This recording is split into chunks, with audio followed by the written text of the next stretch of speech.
Les grands entretiens de Storia Voce.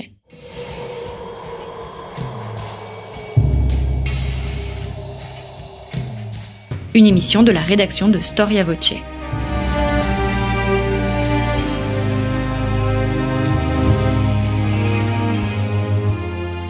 On retrouve Christophe Dickès. Chers auditeurs, bonjour, bienvenue à toutes et à tous et merci pour votre fidélité à Storia Voce. Pour que Storia Voce puisse se développer à nouveau cette année, n'hésitez pas à nous soutenir. Si vous souhaitez et surtout si vous pouvez le faire, rendez-vous sur notre page d'accueil, rubrique Soutenez Storia Voce. Vous trouverez dans la dite rubrique des livres à choisir et à recevoir en échange d'un don. Merci d'avance. Je souhaiterais commencer cette émission par 3 petits mots. Tout empire périra. Cette sentence bien connue de Jean-Baptiste Durosel, qui n'est autre que le titre d'un de ses livres, traduit cette permanence de l'histoire à travers les siècles. De son côté, Paul Valéry considérait quant à lui que c'était les civilisations qui étaient mortelles. Pourtant, si on se penche sur la question de l'islam, il ne sera pas difficile de conclure que l'empire islamique médiéval a été évincé après 5 siècles d'existence par le sultanat turc, donnant ainsi raison à Durosel. Mais qu'en revanche, la civilisation islamique est plus que jamais présente dans notre actualité, mais aussi naturellement dans la réalité quotidienne de nombreux États et de nombreuses nations. Storia Voce vous propose aujourd'hui de partir sur les traces d'un empire, celui de l'empire islamique, de le faire non pas tant dans le cadre d'une approche chronologique, mais plutôt, nous allons dire, conceptuelle. Que signifie l'expression d'empire islamique médiéval? Comment s'est-il constitué? Comment la religion islamique s'est-elle inscrite dans cette construction politique et dans les sociétés? Quelle est la place de ce qu'on appellerait l'État impérial? Mais peut-être et avant tout, comment l'historiographie a-t-elle abordé cette période au cours du XXe siècle? C'est ce que nous allons voir avec Gabriel Martinez-Gros. Gabriel Martinez-Gros, bonjour. Bonjour. Merci d'avoir répondu à notre invitation. Vous êtes agrégé d'histoire, professeur émérite d'histoire de l'islam médiéval, auteur de nombreux ouvrages, et vous venez de publier chez Passé Composé l'Empire islamique 7e, 11e siècle. Et Gabriel Martinez-Gros, vous commencez votre ouvrage évidemment par une introduction qui est davantage une réflexion sur l'histoire, une réflexion sur l'historiographie. Je me permets de vous citer: le regard de l'historien et de son lecteur change à la mesure des mutations que leur propre génération subit ou fait subir au monde. Le passé change parce que nous-mêmes, nous changeons. Chaque génération a ses historiens?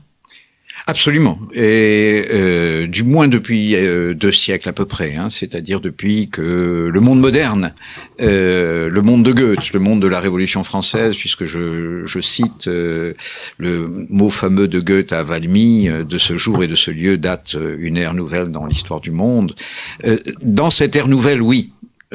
Chaque génération a ses historiens. Nous avons une conscience intime de l'histoire qui passe, du temps qui passe et des changements que le passage du temps amène dans nos générations. Les débats réels et qu'il ne faut pas mépriser sur la difficulté de juger de faits qui se sont produits il y a 30 ans ou 40 ans. On avait connu ça sous François Mitterrand lorsque des responsables de Vichy avaient été jugés. Des responsables de Vichy que les cours d'après 1945 avaient relativement épargné, parce que les questions qui se posaient n'étaient pas les mêmes, tout simplement, et qu'en particulier la question juive était en 1948 ou 1950 moins importante probablement qu'elle ne l'est devenue dans les années 1980. Aujourd'hui, l'affaire Matzneff, indiscutablement aussi, pour les lecteurs qui le suivent, montre que indiscutablement pour des les hommes de ma génération et un certain nombre de vos auditeurs, certainement aussi, j'entends une génération qui était déjà adulte à la fin des années 70,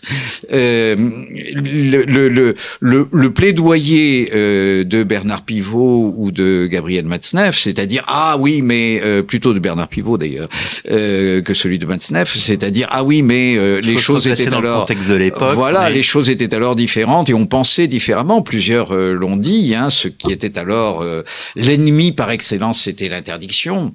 C'était l'interdit et même l'interdiction d'inceste. Je me souviens j'étais donc jeune adulte moi-même, d'une discussion enflammée où j'étais en minorité en disant que à l'époque, dans les années 75-77, que en effet, en touchant à l'interdiction d'inceste, comme on prétendait le faire librement dans les salles de classe parisiennes de ce milieu des années 70, on touchait à quelque chose de très grave, probablement. Mais je le disais au nom de Freud, qui est lui aussi aujourd'hui à peu près totalement oublié et qui n'est plus une référence. Vous voyez à quel point, par exemple, en prenant des exemples très simples de notre vie, vous voyez à quel point l'histoire peut se modifier à l'intérieur même d'une seule vie, ce qui n'est pas grand-chose, à l'intérieur même de quelques dizaines d'années, ce qui n'est pas grand-chose.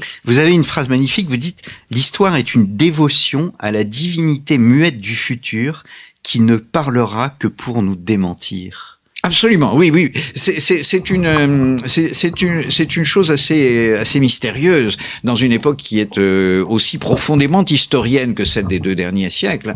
C'est que notre conviction, c'est que nous ne comprenons pas. C'est une conviction très hegelienne, bien sûr.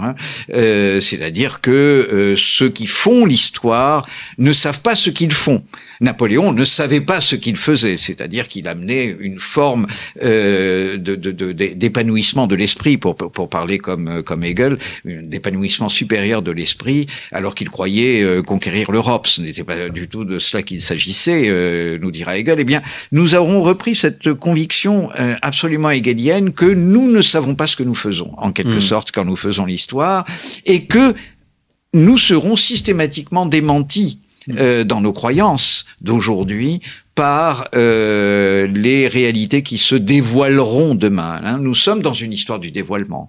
Nous sommes dans une histoire que nos descendants seront seuls à connaître et que nous ne connaîtrons dont nous ne connaîtrons probablement jamais le sens profond, le sens intime.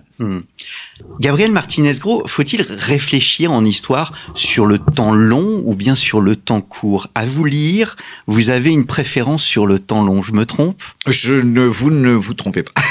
Vous ne vous trompez pas. Je crois qu'en effet, il faut réhabiliter le temps long parce qu'il est un peu mis de côté. Il faut étudier les choses dans leurs détails. Or, avoir une vision globale sur, là ici, votre livre compte 5 siècles. C'est absolument énorme. 250 pages au total. 250 pages. Je le dis pour les éventuels lecteurs. Vous en avez pour votre argent. 250 pages seulement. Et au bout de 250 pages, vous savez presque tout. Et extrêmement riche. Sur le monde islamique. Non, je plaisantais, mais je crois qu'il faut tout simplement réhabiliter l'histoire. Elle est aujourd'hui malmenée, en fait, par une actualité qui est extraordinairement attachée à l'instant, précisément.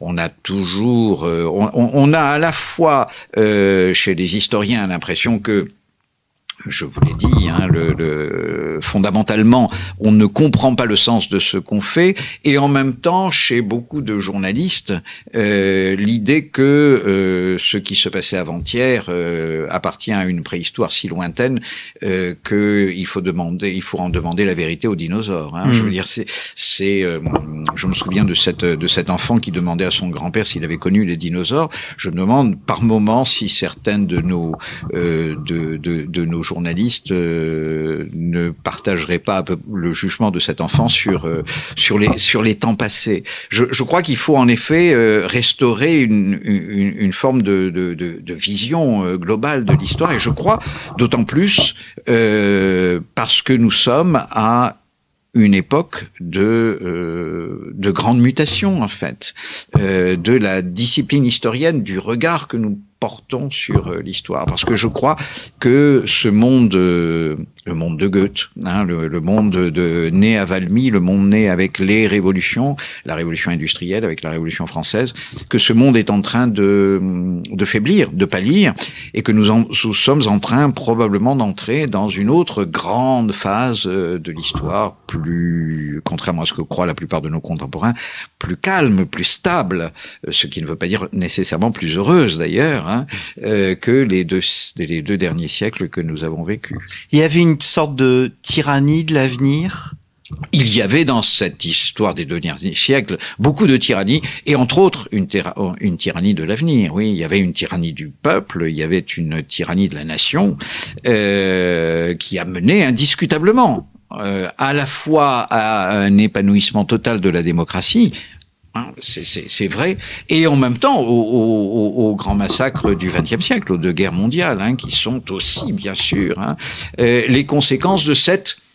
C'est Trotsky qui disait que l'histoire, la révolution, c'était l'entrée des masses sur la scène de l'histoire. Cette entrée des masses sur la scène de l'histoire, ça a été le fait des deux derniers siècles, hein, depuis la Révolution française. On a fait entrer, et pour le meilleur aussi, bien sûr, les masses sur la scène de l'histoire. On leur a donné leur mot à dire, mais au milieu d'immenses conséquences favorables, par exemple évidemment le développement de l'école, le fait que l'ascension sociale offerte à tous, le bâton de maréchal dans la besace de tout petit Français qui allait à l'école de la Troisième République, au milieu de ces immenses acquis, il y a eu aussi les conséquences les plus noires, hein, de cette entrée des masses dans l'histoire, c'est-à-dire que les guerres sont devenues aussi des guerres de masse, bien sûr. Hein. C'est ça, nos deux derniers siècles. Hein. Ce sont des siècles extraordinaires. Je crois que ce seront des siècles qui passeront pour les temps futurs, pour les temps à venir et pour des siècles à venir probablement comme des siècles extraordinairement lumineux. Il faut savoir que la population mondiale a été multipliée par 10 aura été multipliée par 10 en 2 siècles et demi, entre 1800 et l'an 2050, que la richesse aura probablement été multipliée par entre 50 et 100. Hein. C'est-à-dire que ces siècles ont tout changé dans l'histoire du monde, évidemment, qui ne sont comparables à rien de ce qui a précédé. Hein. Il faut le dire avec conviction, avec détermination, avec virulence. Ne pas hésiter, le cas échéant, d'ailleurs, à employer le mot de progrès, à mon avis.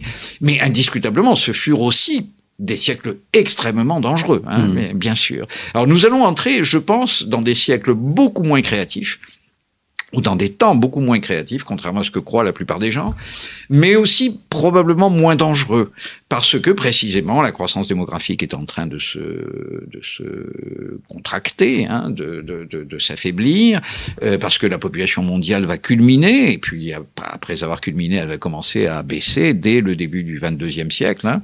Voilà, bon, dans un siècle, dans 80 ans, vous allez me dire c'est loin, 80 ans. Oui, on sera plus là pour précisément, le voir. On sera plus là pour le voir, c'est vrai, mais c'est à peu près inévitable maintenant. Tout cela va amener un vieillissement considérable de la population mondiale, probablement un apaisement sous certains aspects, et aussi probablement une moindre créativité. L'avantage, je dirais, j'ai essayé de saisir l'un des avantages possibles de cette situation nouvelle qui est en train de se créer petit à petit, dont la plupart de nos contemporains n'ont pas encore conscience d'ailleurs. Ils sont persuadés de vivre dans un monde de plus en plus accéléré, ce qui est complètement faux. Voilà. Bon, l'avantage, c'est que on va probablement pouvoir considérer un peu mieux l'héritage des temps plus anciens, que nous avons très largement négligé dans les 2 derniers siècles. Rien de ce que nous vivions n'avait d'équivalent dans les siècles antérieurs, donc rien ne pouvait être expliqué par un philosophe ou par un historien des siècles antérieurs. Les plus grands, Platon, Aristote, je ne sais pas moi, Machiavel ou même Montesquieu, restaient des hommes des siècles du passé, des hommes qui ne pouvaient pas comprendre ni avoir conçu l'énormité des révolutions à la fois industrielles, économiques, les plus importantes probablement, et aussi politiques que le monde moderne a était en train de connaître, dont il était témoin. Alors, votre livre, justement, pose une réflexion sur l'avenir, notamment de l'islam, mais nous allons faire un bond dans le passé, nous allons rester sur l'historiographie. Je souhaitais commencer cette émission par ces réflexions sur l'histoire, parce qu'elles sont partie intégrante de toute votre introduction, et elles me semblent très importantes. Peut-être commencer, Gabriel Martinez-Gros, par la façon dont l'Occident a vu l'islam dans l'historiographie, on va dire, des 2 premiers siècles. Et tout votre premier chapitre, non pas votre deuxième, mais tout votre premier chapitre présente la façon dont l'Occident a traité l'islam. Et vous voyez plusieurs phases. Alors oui, dire d'abord que la première phase, c'est que l'Occident a construit une histoire universelle. Il a été probablement, dans les 2 derniers siècles, la première civilisation à avoir tous les moyens, toutes les informations, et toute la volonté aussi impériale et colonisatrice nécessaire pour construire une histoire universelle, c'est-à-dire une espèce de tableau des civilisations, un peu comme il y a un tableau des éléments atomiques, un tableau de Mendeleïev. On a construit à peu près de la même façon une espèce de tableau des civilisations où chaque civilisation s'est vue attribuer, assigner ses mérites propres dans le progrès général, bien entendu, puisque c'est au 19e siècle et au début du 20e siècle fondamentalement que tout cela se passe et qu'on n'hésite pas alors à employer le mot progrès. Chaque civilisation s'est vue assigner son rôle dans le progrès général de l'humanité. Alors, quel est le rôle de l'islam? Il est très particulier. Dans ce tableau général de centaines de civilisations ou de cultures. Il est très particulier parce que l'islam a les mêmes fondements que l'Occident, les mêmes fondations que l'Occident.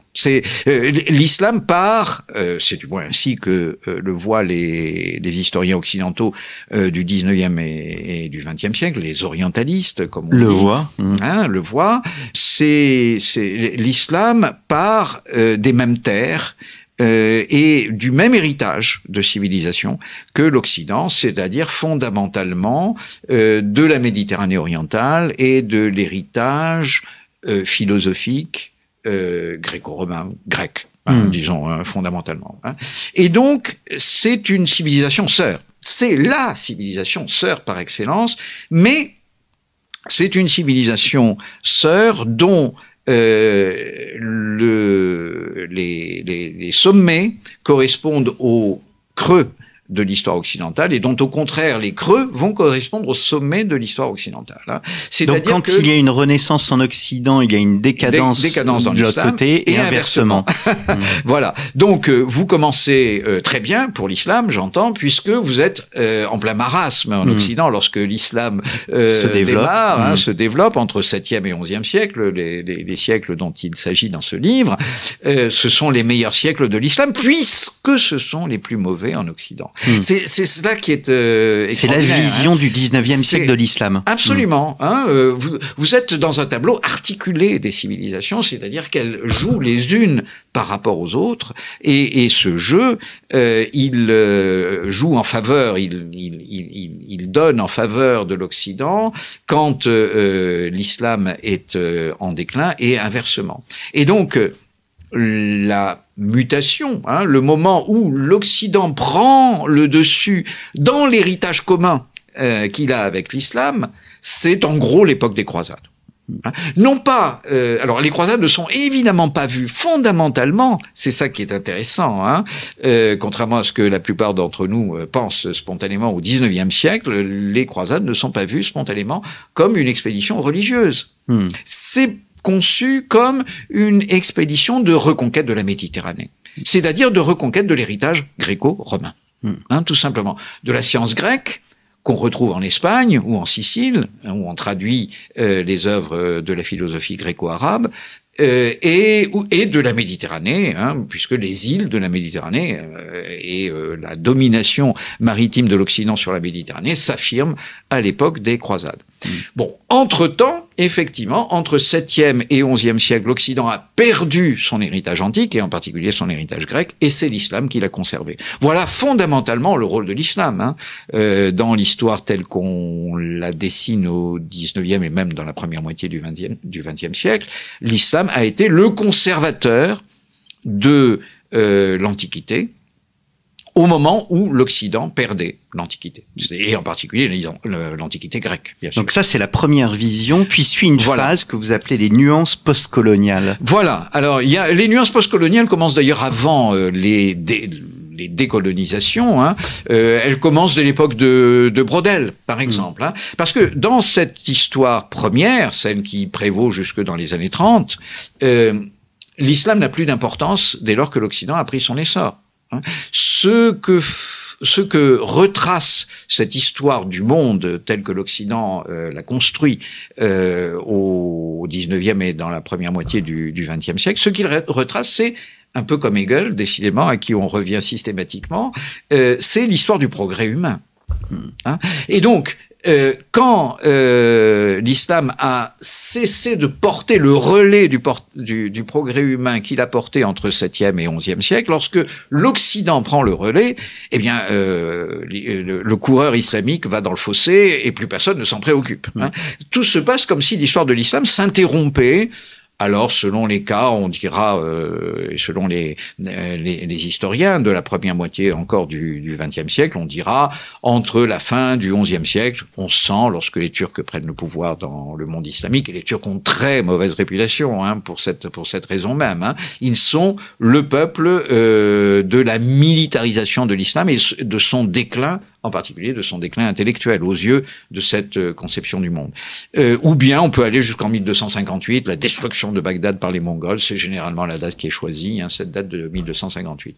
Ce que les nuances postcoloniales disent, avec des gens comme Braudel, bien sûr, et d'autres, les anglo-saxons, Gibb, Hodgson, etc., c'est que l'histoire de l'islam ne s'arrête pas à 1258, que comme vous le savez, l'islam existe encore aujourd'hui, et même qu'il a connu après 1258, après des périodes indiscutablement de passage à vide, il a connu de grands empires et de grandes manifestations impériales, comme l'Empire ottoman, comme l'Empire séfévide en Iran, donc entre 1501 et 1722, la grande mosquée d'Ispahan, par exemple, une des merveilles du monde probablement, ce sont les séfévides, et puis l'Empire moghol des Indes, probablement la plus belle manifestation, en tout cas artistique et urbanistique de l'histoire de l'islam, ce qui est peu connu. Le Taj Mahal, bien sûr, le monument le plus visité des Indes, est un monument islamique de conception, de réalisation et de goût. Voilà, puisque ce sont des dynasties musulmanes qui dominent les Indes entre le XIIIe et le XVIIIe siècle jusqu'à la conquête britannique à la fin du XVIIIe siècle. Donc on nuance on nuance cette décadence, on nuance aussi l'apport grec. Voilà. On nuance aussi l'apport grec et on dit que oui, c'est ça. C'est-à-dire que une histoire vue d'Occident n'est pas nécessairement le meilleur moyen d'évaluer la civilisation de l'islam, et que, contrairement à ce que des gens comme, je pense à un grand auteur, comme Caradeveau, au début du XXe, dans les années 1920, dit implicitement en faisant son histoire des penseurs de l'islam, l'histoire de l'islam et même l'histoire de la pensée en terre d'islam ne se limite pas à l'histoire de la pensée grecque en terre d'islam. Même si cette pensée grecque a été en effet, en particulier dans les siècles 7e, 11e siècle, a été en effet très importante, et en particulier, on y reviendra peut-être pour le chiisme, cette pensée grecque a été intimement liée, intimement associée au développement, à la construction, à l'élaboration de la doctrine chiite. Il faut... il y a une troisième phase. Il y a une troisième phase qui est, en gros, depuis 1980, comme toujours, on revient à cette phase fatale, à partir de 1980, qui est celle de l'islamisme. À partir de là, en gros, la deuxième phase, qui était une phase, on va dire 1930-1980 à peu près, la deuxième phase était plutôt une phase décolonisatrice. Même un homme comme Braudel, qui était très profondément et personnellement attaché à l'Algérie, parce qu'il y avait exercé dans sa jeunesse. En 1930, il est à Alger, il est jeune professeur au lycée d'Alger. Même un homme comme Braudel était très conscient que précisément l'islam était une chose trop vaste pour être soumise trop durablement à une domination impériale et coloniale comme celle que l'Occident lui avait imposée. Et donc, la plupart du temps, que ce soit avec regret ou que ce soit avec espoir, la plupart de ces auteurs des années 1930-1980 accompagnent les indépendances politiques, et en particulier les indépendances politiques du monde islamique. Pour les Français, c'est naturellement la guerre d'Algérie, bien sûr, et l'indépendance de l'Algérie en particulier, mais aussi le réveil de l'Égypte nassérienne, etc. Il y a toute une vague tiers-mondiste qui pèse évidemment sur les évaluations qu'on donne de l'islam en France, mais aussi aux États-Unis. L'œuvre majeure de Marshall Hodgson, par exemple, de l'université de Chicago à la fin des années 60, est tout à fait caractéristique de cette phase tiers-mondiste où on dément toute la vision coloniale assez méfiante, tantôt exaltée, tantôt méfiante, que les colonisateurs ont pu avoir de l'islam. C'est assez compliqué. Mais c'est une vision plus idéologique que la première phase, qui correspond à une phase... Une vision plus optimiste, en tout cas. Plus optimiste, indiscutablement. C'est-à-dire que on se dit d'abord que probablement l'islam peut-être en tant que tel est une réalité du passé, que c'est une chose qui a existé, mais que désormais toutes les branches de l'humanité sont en train de se jeter dans le même fleuve, et c'est probablement l'idée qui est dominante. André Miquel, qui écrit en 1967, donc très très jeune encore, il a 35 ans, une histoire des Arabes, dit quelque part dans la conclusion, il est clair, nous sommes en 1967-68 à l'apogée du tiers-mondisme nassérien et baassiste dans le monde arabe, il est clair que la religion jouera un rôle de moins en moins important dans l'histoire des Arabes. La religion musulmane jouera un rôle de moins en moins important dans l'histoire des Arabes. On se trompe, mais comment ne pas se tromper en 1967 ? 12 ans plus tard, tout change, évidemment, 12 ans, pour reprendre la fameuse année 1979, qui est aujourd'hui considérée par les politistes et les historiens comme l'année clé du tournant du Proche-Orient. C'est à la fois la révolution islamique en Iran, le début du djihad afghan contre les soviétiques, et puis la paix entre l'Égypte et Israël, la paix de Camp David.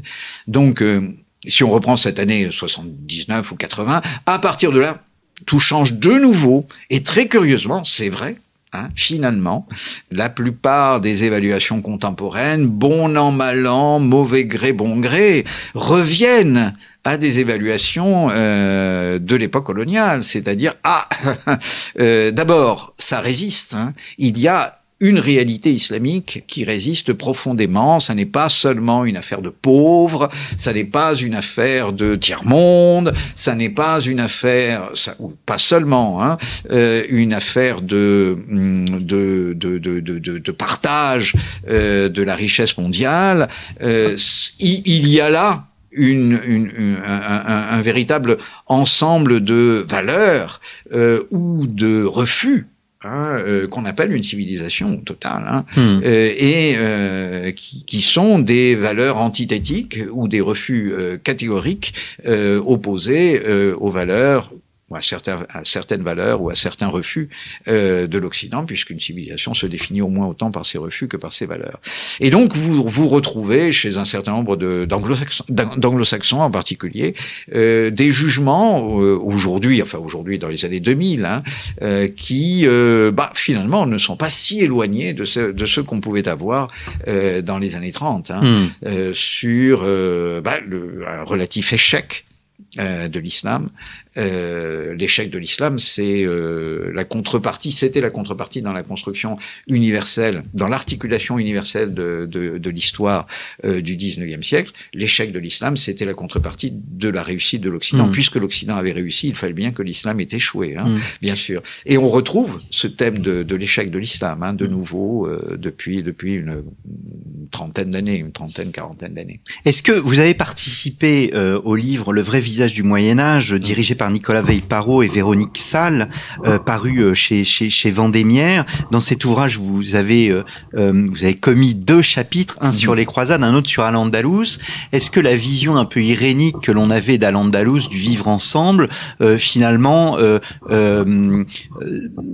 a vécu ces différentes phases d'interprétation que vous avez présentées, ces différentes phases historiographiques? Oui, encore que Al-Andalus soit un aspect très très particulier, parce que en fait, Al-Andalus n'a à peine été reconnu comme un aspect de l'islam. C'est surtout historiographiquement, je veux dire, depuis le 19e siècle, un aspect de l'Espagne, de l'histoire de l'Espagne. L'Espagne a happé, si j'ose dire, Al-Andalus, aux grandes dames d'ailleurs des spécialistes d'Al-Andalus qui venaient de l'histoire du Maghreb et qui considéraient à très juste titre qu'Al-Andalus c'était la continuité, enfin la continuation du Maghreb, à moins que le Maghreb n'ait été la continuation d'Al-Andalus, mais qu'enfin il y avait une civilisation commune qui s'étendait depuis Tolède ou Cordoue jusqu'à Tunis, jusqu'à ce que les chrétiens reconquièrent ces territoires andalous. Dans l'ensemble, les Espagnols ont toujours considéré l'Andalus comme une part, bonne ou mauvaise, de l'histoire de l'Espagne. Soit comme un acquis, soit au contraire comme un chancre ou un cancer dont il fallait débarrasser l'histoire de la péninsule ibérique pour qu'elle rejoigne enfin les nations européennes qu'elle n'aurait jamais dû quitter. Mais en tout cas, c'est un cas très très particulier.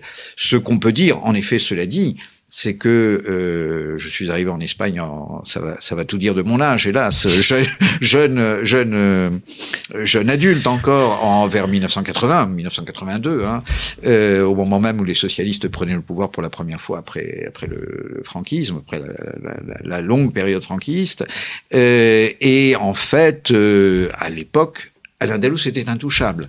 Le mythe andalou était partout.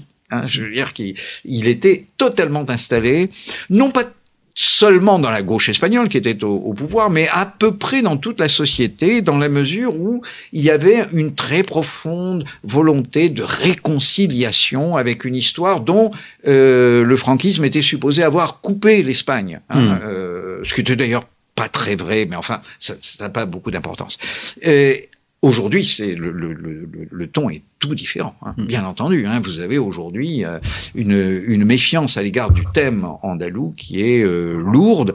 Alors, je ne regrette pas, parce que la vérité historique vaut la peine qu'on la dise, même si elle est peu plaisante, mais je ne regrette pas d'avoir contribué pour ma modeste part à la démolition du mythe andalou. Mais il est clair qu'aujourd'hui le mythe andalou est en ruine, en particulier en Espagne, bien entendu, où les derniers événements, l'émergence d'une force politique d'extrême droite, en Andalousie précisément, est en train probablement de bouleverser à la fois le paysage politique et la vision qu'on a de l'histoire. On en vient toujours entre ce lien entre passé, présent et futur. J'en reviens à l'Empire islamique parce que vous êtes venu à ce micro pour évoquer ce livre. Je reprends la réflexion sur l'historiographie. Au fond, votre parti, le parti de votre livre, c'est de vous attribuer en quelque sorte les auteurs arabes et de voir l'histoire de l'islam et de cet empire islamique à travers les auteurs arabes. Absolument. Alors, voilà, c'est ce que nous disions tout à l'heure, c'est-à-dire que si on pense que l'histoire est un dévoilement, seuls les auteurs de l'avenir pourront nous dire quelque chose sur nous. Si on pense que on en a presque fini avec l'histoire du dévoilement, c'est-à-dire avec cette forme d'histoire extrêmement pathétique, extrêmement tragique, extrêmement belle, effectivement, que les 2 derniers siècles nous ont appris à aimer et à pratiquer. On peut faire appel à la sagesse ou à la vision du monde d'historiens très antérieurs à notre temps et très antérieurs à notre modernité. Et c'est pour ça que je pense des historiens, certes exceptionnels, comme Ibn Khaldoun, le fameux Ibn Khaldoun, peut nous apprendre des choses. Alors, il a été effectivement, comme tout le reste, les 2 derniers siècles n'avaient pas tort. Il a été caduc pendant les 2 derniers siècles. Sa théorie ne marchait plus, ne marche pas. Face d'abord pour l'histoire de l'Occident en général et surtout pour l'histoire de la modernité, ça c'est indiscutable. Mais s'il est vrai que nous allons entrer dans une sorte d'âge de la post-modernité, pour parler dans le jargon ordinaire, dans un temps, disons, moins créatif et plus stable, qui ressemblera davantage au siècle de l'Ancien Régime, en quelque sorte, alors, un homme comme Ibn Khaldoun, une théorie comme celle d'Ibn Khaldoun peut avoir son utilité dans l'explication de l'histoire. Alors, quelle est cette théorie? Alors, c'est difficile de résumer en quelques mots cette théorie, mais enfin, en gros, cette théorie, c'est la théorie de l'Empire. Elle est parfaitement applicable aux grands empires, Chine, Inde, Empire romain, ou du moins les derniers siècles de l'Empire romain, comme j'ai essayé de le démontrer dans un livre antérieur qui s'appelle Brève histoire des empires, qui est apparu au Seuil il y a quelques années. C'est-à-dire, je me permets de vous couper, c'est-à-dire que la théorie d'Ibn Khaldoun, je ne sais pas si je prononce correctement, pour vous est applicable à l'ensemble des empires. Absolument, c'est ça qui est intéressant. Oui. C'est ça qui est intéressant. C'est-à-dire que évidemment, il pensait lui à l'Empire islamique, ou tout simplement à la méthode de gouvernement de l'islam. Mais en fait, on peut étendre la chose à d'autres formations que j'ai citées, aux formations impériales dont j'ai situé l'émergence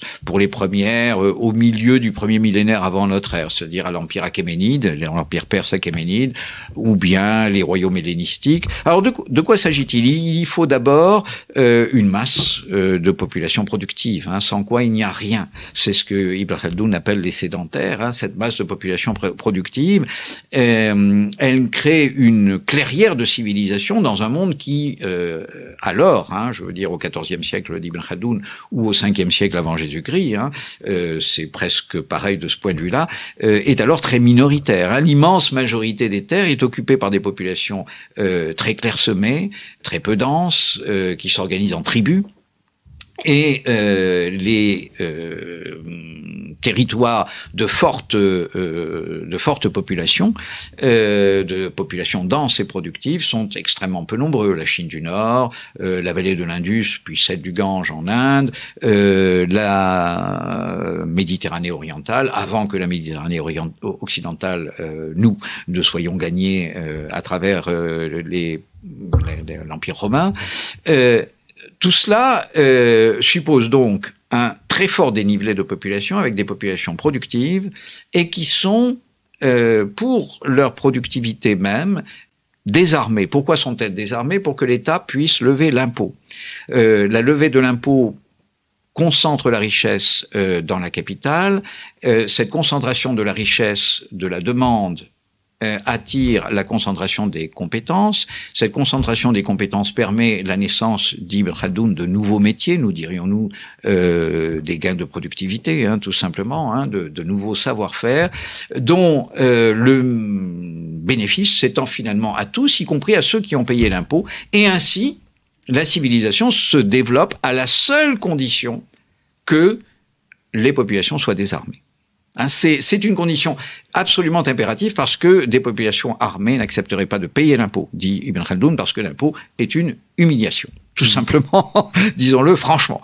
Et donc, puisque ces populations sont désarmées, elles sont placées par le système même qui les fait prospérer, c'est-à-dire par le système de l'État ou de l'Empire, elles sont placées en situation de vulnérabilité, évidemment, vis-à-vis des populations beaucoup moins nombreuses, beaucoup moins denses, mais qui ne sont ni désarmées, ni désolidarisées, comme le sont les populations sédentaires des empires. Et par conséquent, l'Empire doit faire appel à des réserves de violence qui sont situées à ses confins, qui sont situés au-delà de ses frontières, à des bédouins c'est le mot d'Ibn Khaldoun, on fait donc venir de la violence d'au-delà des frontières pour gouverner des populations dont le mérite essentiel aux yeux de l'Empire, c'est précisément qu'elles sont désarmées et donc productives parce qu'elles sont désarmées. La civilisation ne peut... c'est tout à fait impressionnant, d'ailleurs, même pour notre civilisation. La civilisation ne peut progresser qu'à la faveur du désarmement, mais ce désarmement crée une vulnérabilité, un déficit immunitaire, en quelque sorte, de l'organisme impérial, qui fait que on doit faire appel à de la violence extérieure, et que cette violence extérieure, elle s'impose inévitablement, politiquement. Au bout d'un certain temps, évidemment, ceux qui détiennent les armes détiennent aussi le pouvoir. Mais quel est l'objectif de cette violence? C'est de... L'objectif de cette violence, c'est simplement de protéger le troupeau, on va l'appeler ainsi, puisque dans l'islam on l'appelle ainsi, ra'aya, c'est les sujets, c'est le troupeau, tout simplement. C'est de protéger le troupeau sédentaire, c'est de protéger la bonne production du troupeau désarmé. Et donc la conséquence logique, c'est que naturellement le troupeau n'a jamais le pouvoir. Les sédentaires n'ont jamais le pouvoir. Ceux qui ont un certain âge se souviendront peut-être que je crois que c'est Lacouture qui plaisantait ou qui s'effrayait, Jean Lacouture qui plaisantait ou qui s'effrayait en constatant que Nasser était probablement le premier gouvernant égyptien de l'Égypte depuis les pharaons. Depuis 2500 ans, aucun Égyptien n'avait gouverné l'Égypte. Eh bien ça, c'est la situation impériale par excellence. Les Égyptiens sont les sédentaires producteurs qui étaient dominés par ou protégés par des Bédouins extérieurs. Alors, ces Bédouins se sont appelés les Grecs, puis les Romains, puis les Arabes, puis les Turcs, puis etc. Mais jusqu'à Nasser, le pouvoir y a été, en Égypte, systématiquement assigné à une minorité en charge des armes et par conséquent aussi en charge de la souveraineté, en charge de l'État. Donc il n'y a pas de tension entre ces deux pôles que sont la sédentarité et le monde des Bédouins.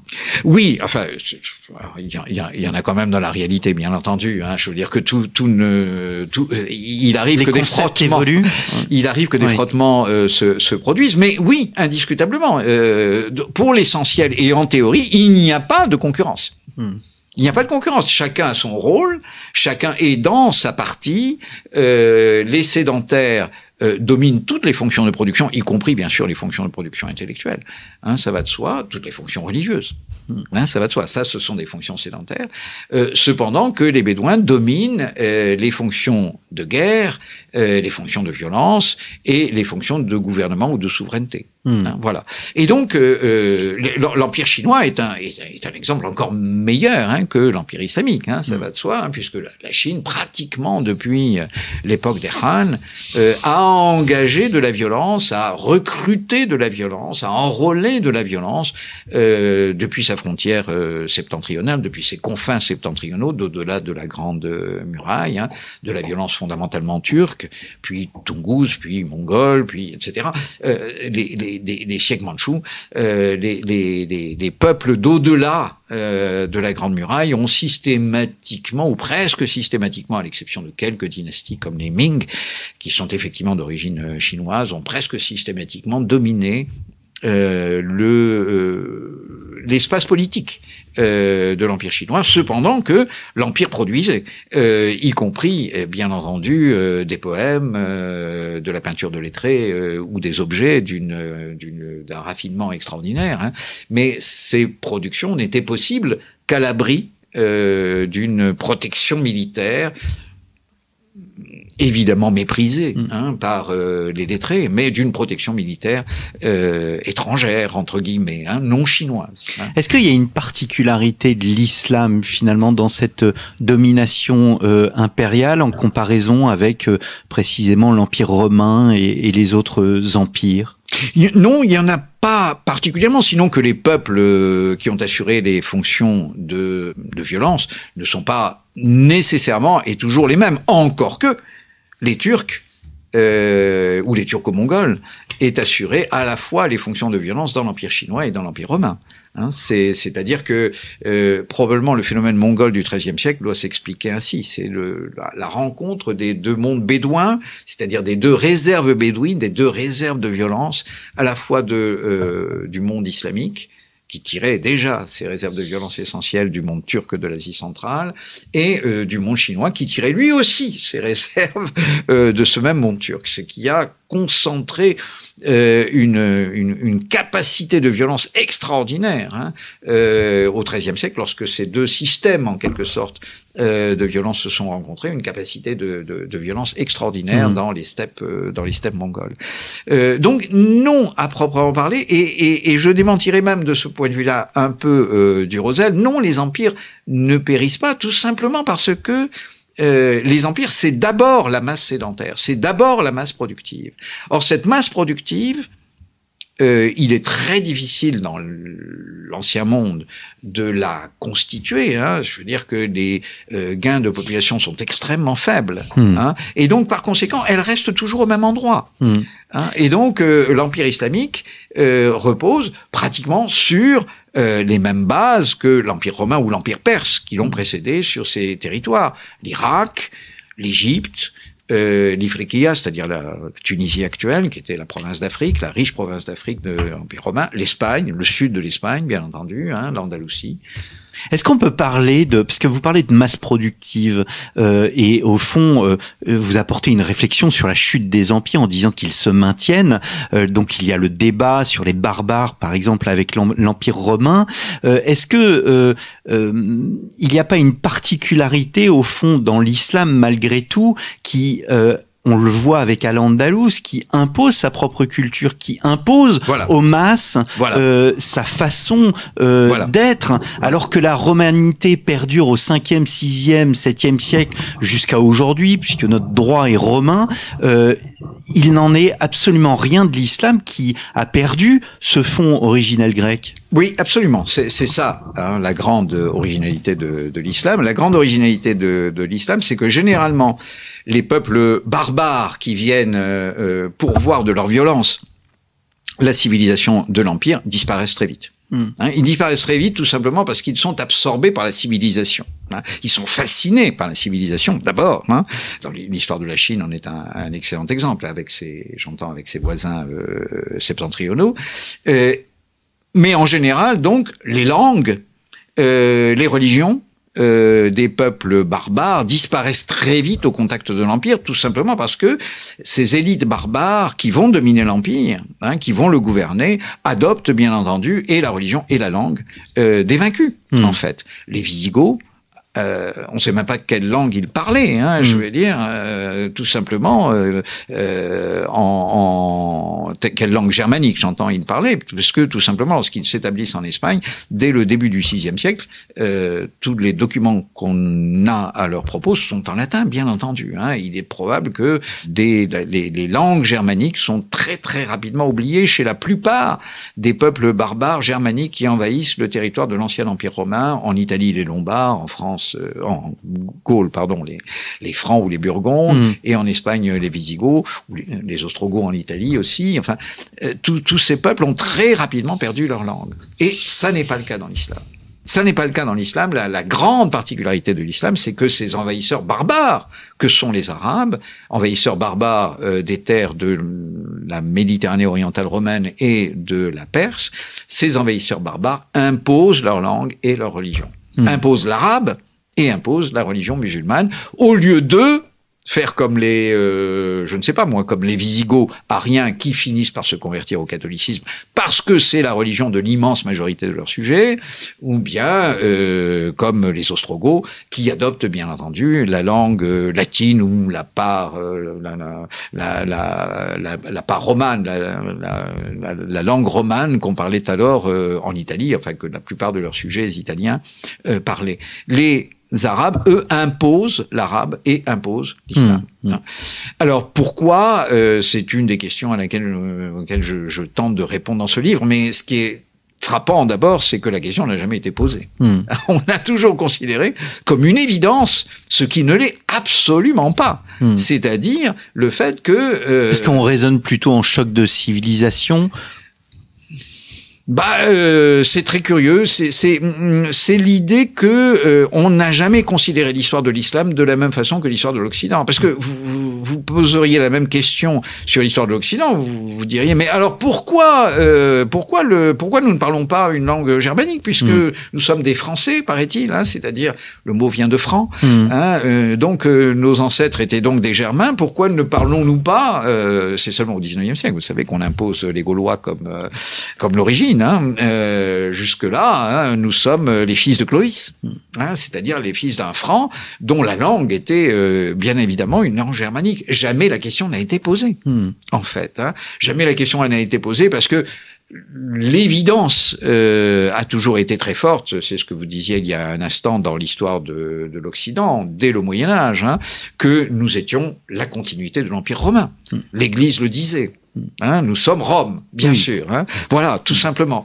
Mais alors pourquoi ça ne s'est pas produit dans le cas de l'islam? Pourquoi les Arabes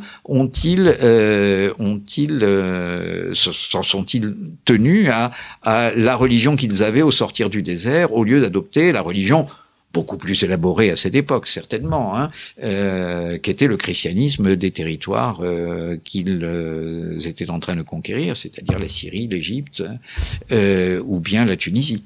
On trouve la solution dans cette bipolarité entre bédouins et sédentaires ? C'est-à-dire que pour qu'il y ait une telle construction, qui a d'abord été évidemment une traduction d'une civilisation islamique, traduite fondamentalement depuis le persan ou traduite fondamentalement depuis le grec. Pour qu'il y ait une telle construction sédentaire arabe et islamique, il faut qu'il y ait eu en effet des Arabes sédentaires, donc des Arabes désarmés.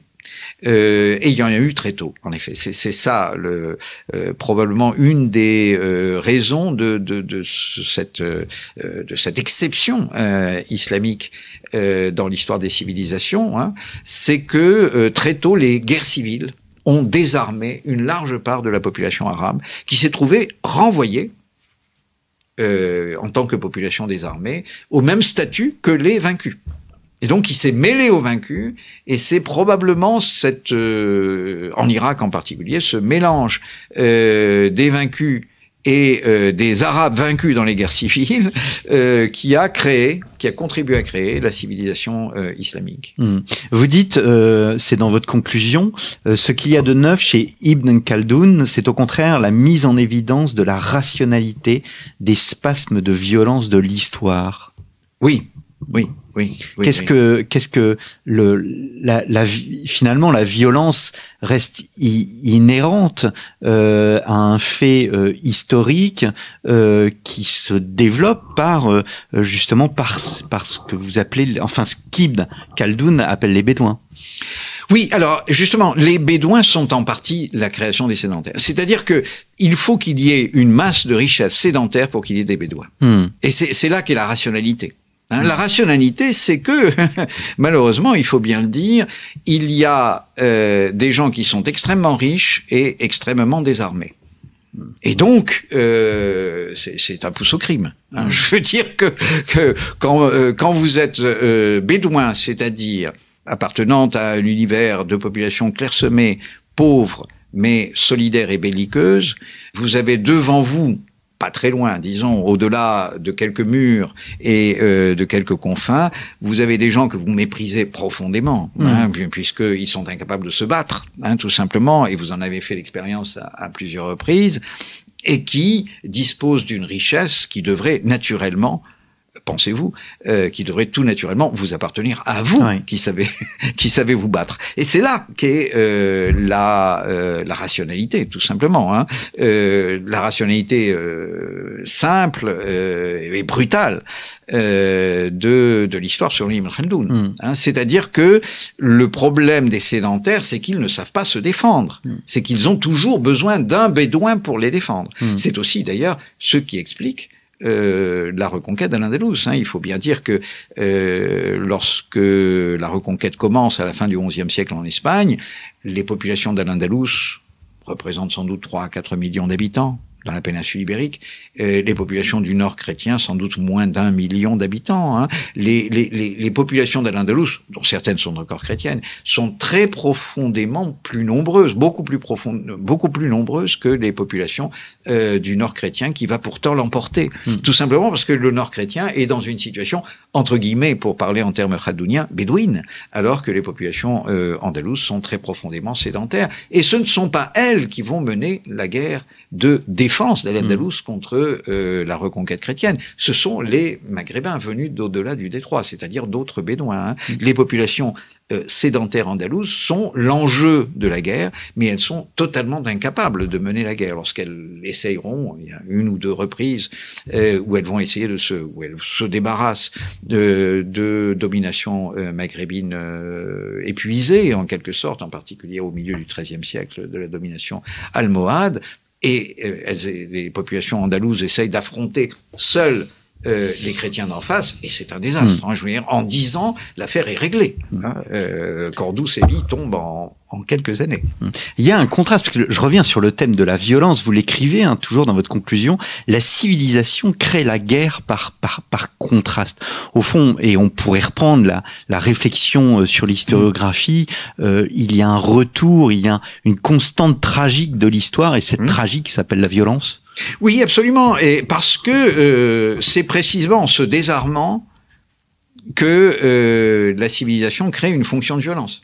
C'est-à-dire que c'est précisément parce qu'on a totalement désarmé les populations sédentarisées, productives et cultivées dans tous les sens du terme, hein, qu'on est contraint de créer une fonction de violence, et que de toute façon, elle se crée.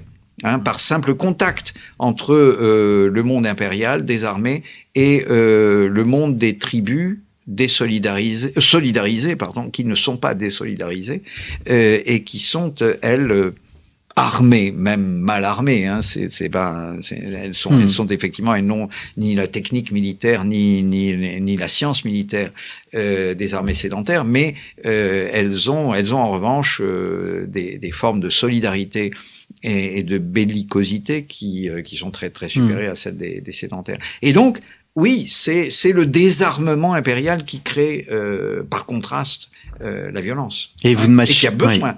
Oui. Et vous ne mâchez pas vos mots, parce que vous soulignez ce que vous appelez un parfait contresens. Le prophète, il semble couler de source que la religion a créé l'empire islamique. Le prophète a fondé l'islam qui a donné l'empire. C'est un parfait contresens, dites-vous, où nous conduisent les mots. Muhammad n'a pas fondé la religion musulmane, mais une combinaison de violences guerrières en expansion et de croyances apocalyptiques qui a jeté les Arabes dans la conquête. Voilà. Oui. Mohammed a créé non pas une religion au sens où nous l'entendons. Hein, j'entends un ensemble de rites, de cérémonies, durables, hein, si j'ose dire, pour une période de temps indéfinie, jusqu'à ce que Dieu décide d'en finir avec cette création. Il a créé quelque chose qui est un mouvement explosif, hein, tout simplement, en vue d'une apocalypse proche. Hein, tous les textes, tous les hadiths du prophète qui parlent de la vision du temps qu'il pouvait avoir concordent, c'est-à-dire qu'il était persuadé que, sinon de son vivant, du moins du vivant des plus jeunes de ses compagnons, des plus jeunes de ceux qu'il avait autour de lui, l'apocalypse interviendrait. Et donc, il n'était pas question de créer ni un empire, ni une religion, ni quoi que ce soit d'autre, puisque de toute façon, tout allait disparaître. Hein, c'est un mouvement totalement apocalyptique. D'ailleurs, vous le sentez quand vous lisez le Coran. Hein, je veux dire, c'est le refrain apocalyptique est absolument strident, hein, dans le Coran. Alors nous arrivons au terme de cette émission. Peut-être une dernière question sur les résonances contemporaines de votre réflexion et de la réflexion d'Ibn Khaldoun que vous reprenez à votre compte. Oui, c'est assez difficile de ne pas voir, pour quelqu'un comme moi, des résonances. Évidemment, nous sommes dans une situation impériale en ce sens que nous sommes dans une situation de haute civilisation, donc de désarmement croissant. Hein. Je crois que s'il est possible de faire un relais je me place dans une grande lignée, mais enfin, s'il est possible de faire un relais entre Ibn Khaldoun et la petite réflexion que j'ai pu avoir sur lui, il faut relire Freud dans Malaise dans la civilisation, c'est-à-dire le problème de la civilisation, c'est la civilisation. C'est-à-dire, c'est l'esprit de Thanatos, c'est-à-dire la répression de l'éros, la répression du désir, la répression de la violence, originale et spontanée de l'humanité que la civilisation implique, tout naturellement, si j'ose dire, ou plutôt anti-naturellement. Eh bien, il est clair que nous sommes à une époque où nous avons beaucoup de mal, même quand nous en avons les moyens, très largement les moyens, où nous avons beaucoup de mal à employer la violence, parce que nous avons